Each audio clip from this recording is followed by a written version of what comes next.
In 1929, astronomer Edwin Hubble observed that the distant galaxies were moving away from us. He observed that if galaxies are moving away from us, then at some time in the past, they must have been clustered close together.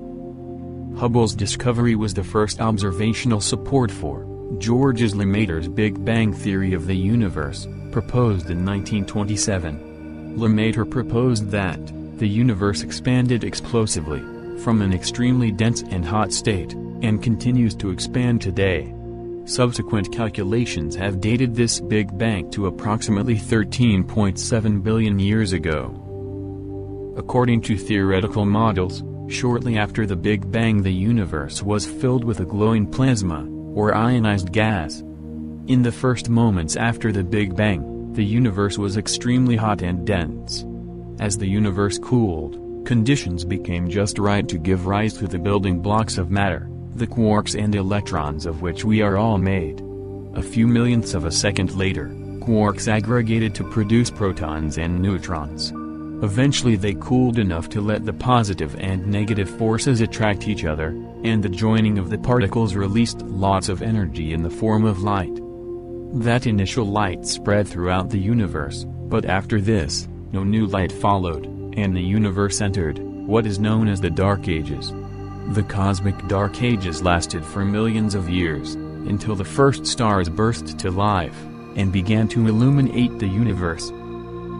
Now about 378,000 years old, the universe would have been a dark place, with no new sources of light to illuminate its fog of cool and neutral hydrogen gas.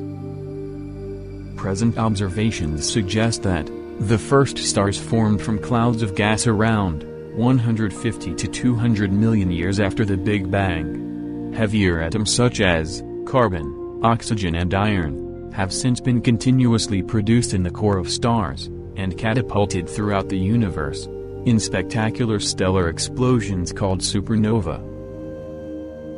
But stars and galaxies do not tell the whole story. Astronomical and physical calculations suggest that the visible universe is only a tiny amount, about 4% of what the universe is actually made of. A very large fraction of the universe, in fact 26%, is made of an unknown type of matter called dark matter. Unlike stars and galaxies, dark matter does not emit any light, or electromagnetic radiation of any kind.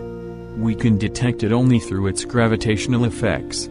And an even more mysterious form of energy, called dark energy, accounts for about 70% of the mass energy content of the universe. Thanks for watching. If you like the video, give us a thumbs up, and subscribe to our channel.